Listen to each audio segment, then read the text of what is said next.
Hey you two, how you guys doing tonight? Kevin here coming at you with a very buggy evening. Oh my god, the bugs are out tonight.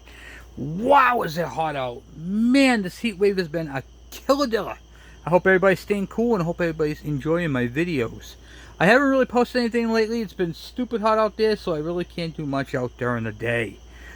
So we are actually at night, as you can see. But tonight I figured I'd do a video on experimenting. Experimenting is one of those things that you do when you're, when you see something and you think it might work, but you're not quite sure. So we're going to experiment. That's why this bike right here is upside down. So at this time, I'd like to take a moment and hear from our sponsors. Oh, did I say sponsor? Yes, I did. We have a sponsor on the channel tonight, guys, and I want to talk to you guys a little bit about him. I talked to a gentleman, Todd, over at GTZ Garages. Now, he deals in vintage bikes. What they do is they buy bikes, strip bikes down, and sell parts. And I know many of you guys on the channel have been asking me, Kevin, where can I find parts? Well, you just can call over to Todd, and I'm going to put this up here. This is his business card right here. GTZ Garages, buying and selling parts in vintage cars and motorcycles. You guys can give him a call over there. Go online, check him out once again. Alright, real cool guy. And he sent us up some stuff, guys. Let's take a look and see what Todd has sent us from GTZ Garages. We got a nice little happy box here of parts and pieces and what have you. So this is off of an MC1. Pretty cool. It's a gauge cluster right here. Wow, that bike had low mileage on it. Jeez. Look at that, huh? Is that crazy? Hold on a second. Bug time. I had to squish a bug. Sorry about that, guys. And the key switch with the ignition, which we can always use. Good to have that. And this is going to actually go on a bike. So, I can't wait to reveal that later on. But we're not doing that tonight. So, I'm going to put that off to the side real quick. Sorry about that. And an ignition coil. This is a factory replacement coil. In fact, God, these bugs are wicked tonight, huh? Jeez, you guys see all these bugs? Woo. Anyway, it's the same style coil as on this awesome little bike right here. So, is it a direct replacement? It's an aftermarket replacement, but it will bolt right up and it will work just fine. A horn. Awesome. These are all things that I use when I'm putting together bikes, especially these. These right here come in handy. Taillight lenses. I have taillight fixtures. In fact, I can go show you one right now. Before I show you that, let's get some of this stuff right here to take care of some of those bugs. Here we go. So I have a taillight assembly right here that is missing a lens. Now it's got one. Okay, cool beans. And this is one of those straps that go on a rim. So those are good underneath the inner tube, covering over the spokes. Another light lens, which is awesome. You can always use light lenses. Oh, look at here. Genuine Yamaha. Look at that, a seal. Pretty cool. So we got all kinds of cool stuff, guys. And I just want a special shout out to Todd over at GTZ Garages. Go online, check them out. I'm going to leave a link in the description below. And check them out. If you guys need parts, that's another person we can get parts for these vintage bikes that we're working on. So, back on what we're doing. Actually, before we get started, I want to say one more thing. This is the exhaust, the expansion chamber that I got from Todd. This is the first thing I ordered from Todd, from GTZ Garages. First thing right there I got from him. So that's pretty cool. And in fact, I gave him a shout out in that video. That's for the KE102 bike that we're building. Alright, let's get you guys in the stand and we'll get crack-a-lacking. But before I do, please take a moment and hit that subscribe button. And hit that bell icon so when I post a video, you guys get it. Let's get you guys in the stand and we'll get crack-a-lacking. So, I wanted to talk to you guys a little bit about this bike. This bike right here is a Kawasaki Mt1. I don't know what year. I don't know much about the bike. It was a parts bike, a freebie, if you will. So, I didn't pay nothing for it, and I got nothing into it. I mean, the bike, as you can see, is just rusted to pieces. I did take a little bit of time because it's so late at night and I had to use my impact. I'm not going to lie to you guys, I already loosened up a lot of bolts for the ease of the video, if you will. But when you see what I'm going to be doing with this part, this is just a test subject for what I'm doing tonight.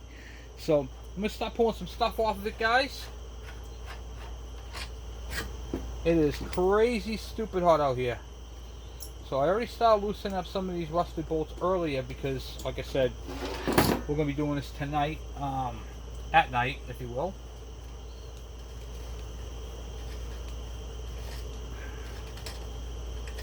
Ugh. Even with an impact, it's still rusted up pretty good. Okay. Get that tire right out of there. There was no axle. I didn't take the axle off. That was missing when I got the bike.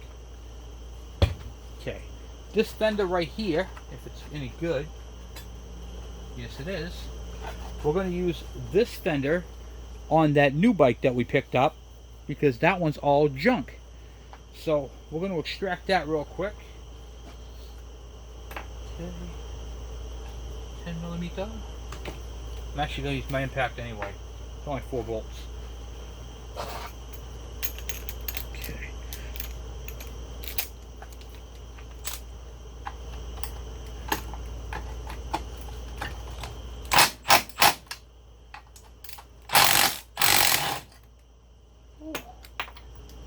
Rusted metal. Okay, stand corrected. There was actually 6 bolts in there. Let me get the fender off, I think. Okay. Yeah, there you go. So that's a good fender right there. No cracks, no breaks. So this is going to be nice on that MT1 we have. So there we go. All right, now let's finish off here what we're doing. This thing is just a rust bucket. I can't believe how rusted this thing is.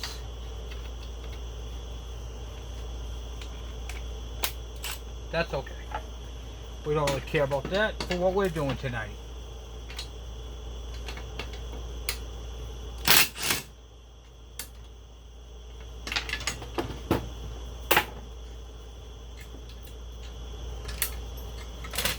You know, I want to say one more thing about GTZ garages. If you guys are looking for a part and they don't have it, they can try to find it for you, which is another cool thing. So keep that in mind because these vintage parts are hard to come by, and sometimes everybody's out of stock on them. You know what I mean? So it's nice to have someone else who shares the same desire that we have to find these, to get these vintage bikes up and going again. And you don't find that, well, in this day and age, very often, you know. So, all right, let's see here. Let's see, get this last bolt out here. Okay. Oh, that actually came right out. All right, good. We got the swing arm off, guys. Swing it, Martha. So the reason why I wanted to pull this swing arm off, not for anything in particular, but something very particular. I want to show you guys what we're going to take a look at. Okay, pull that right there on the ground. All right. So now you're probably saying, well, you took the swing arm off. What's the big deal with that? Well, what we're going to try doing, okay, is we're going to use this. This is a Kawasaki. I'm going to actually bring you guys back so you guys can see the comparison side by side. I'm going to bring it back here. Okay. Alright, let me grab the other swing arm. Swing it, mother. Okay, anyway. Move this out of the way here.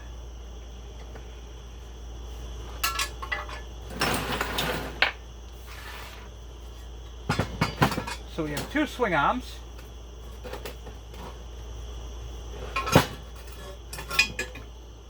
Jam them like that, so make sure you guys can see them. Yep, can beautifully. Good, good, good, good, good. All right, so we have 2 swing arms that are relatively close. This swing arm right here is from a Kawasaki KD80.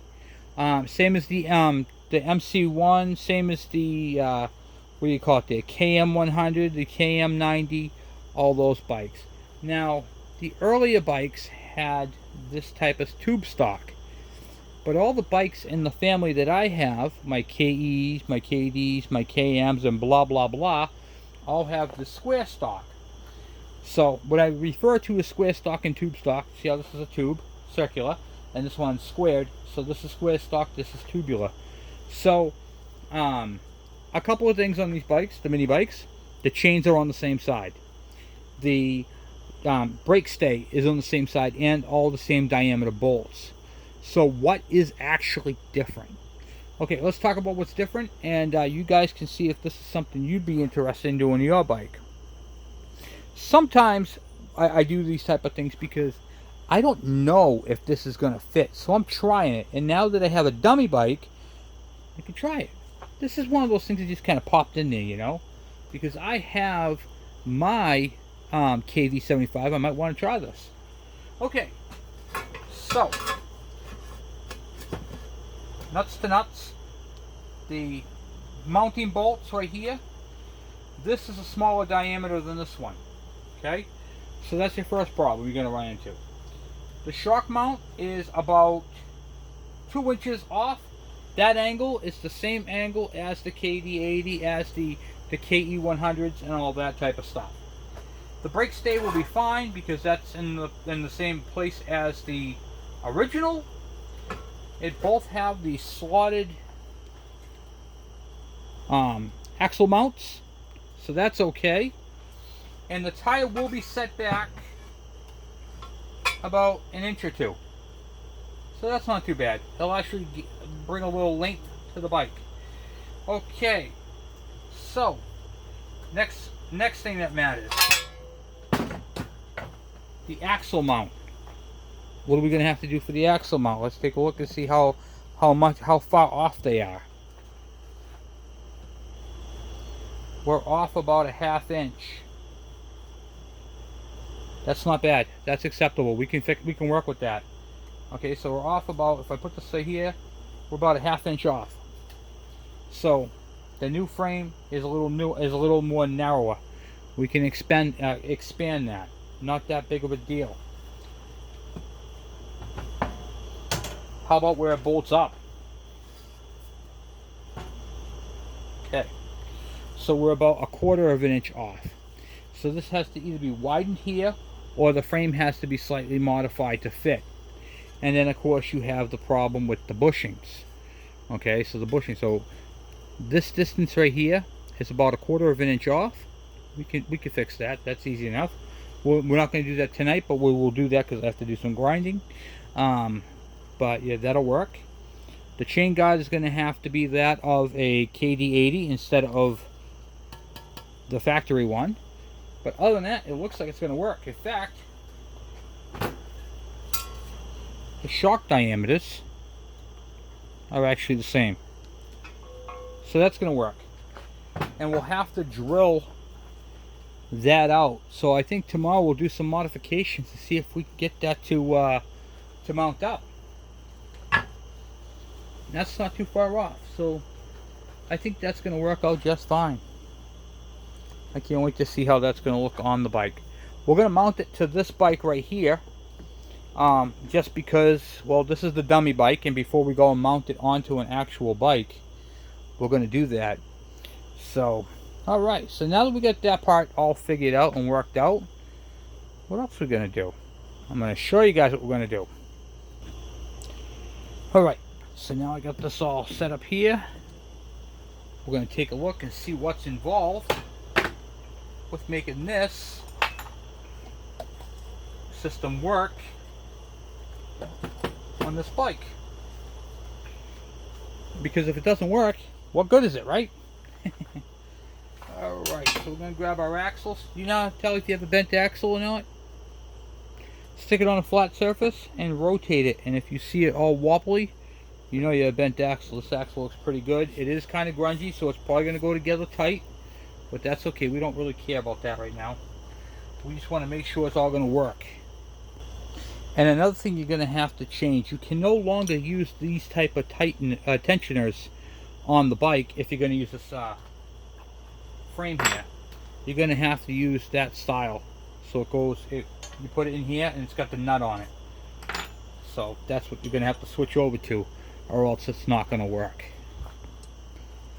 Once again, this is one of those experimental things. Do I know this is going to work? No, I haven't done it yet. I'm doing it right now first, right here as you see it.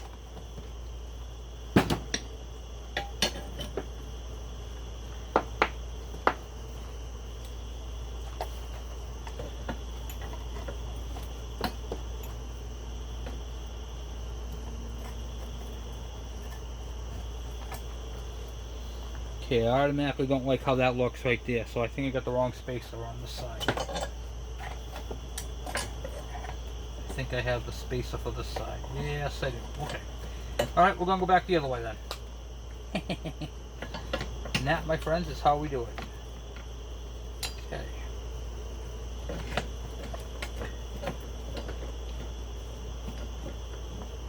Come on.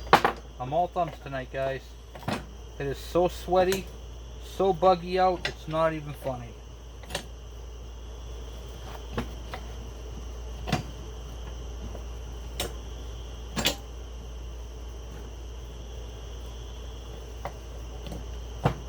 Oh, we're gonna mallet to tap that in real quick. Alright, let's get this spray down here.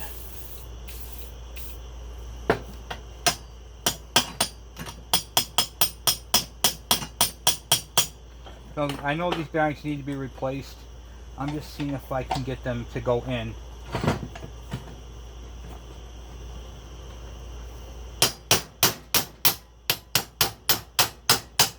I know the bearings are really bad on this thing, so I'm not expecting it to rotate freely, but I am expecting it to go all the way through. All I need to do is see where it's at, because everything's just sticky. The bearings are junk. I mean, when you turn them, you can feel the growling in them. So I know they're junk, and I'm using a brass hammer so I don't mess up the axle. Okay. I know there's some of you guys going, what's he doing? But it is what it is, you know.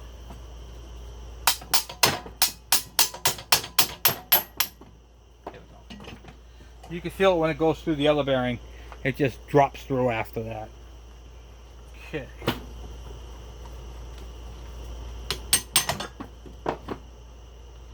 Alright, so it looks like we're going to have to do a spacer on this side, and then that'll be it for that. Hold on. Okay, didn't realize I wasn't recording.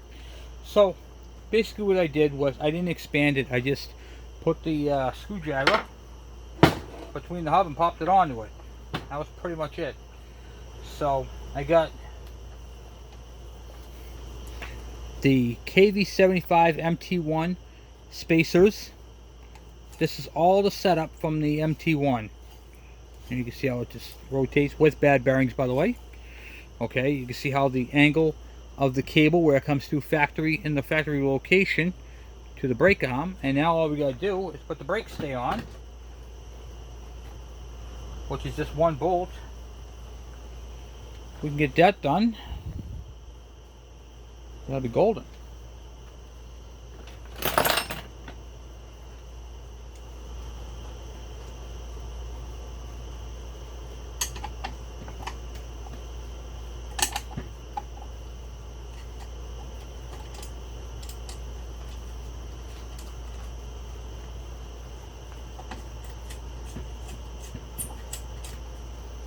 Okay. As you can see that right, moves all right. Okay, so we now have the brake stay connected, the axle's in, it rotates, it's not hanging up,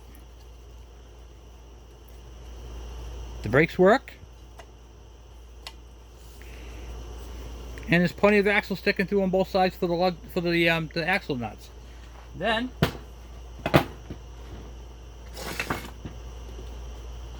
We have our adjuster.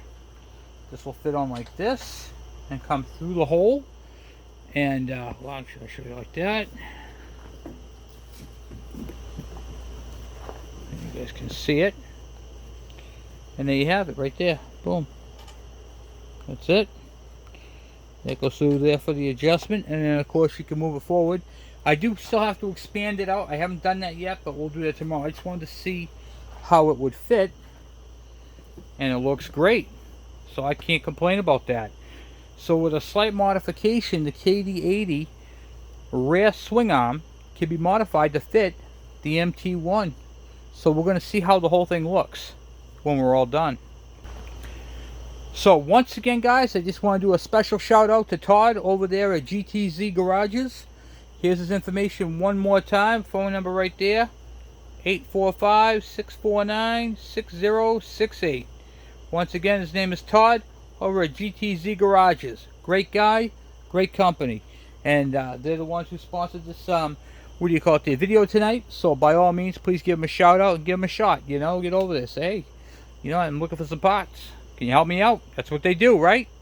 So, just another opportunity and another place for us to get vintage parts. So it's an awesome thing. And he does the GT80s, all of them. He's got all kinds of bikes. He doesn't deal with just one specific bike. If you guys have like a Honda or something like that, he does those too. So thank you once again, Todd. I really appreciate the parts, and thank you for sponsoring the video, guys. This concludes tonight's video. Thank you for watching. Thank you for subscribing, and I will talk to you guys later. I'm out.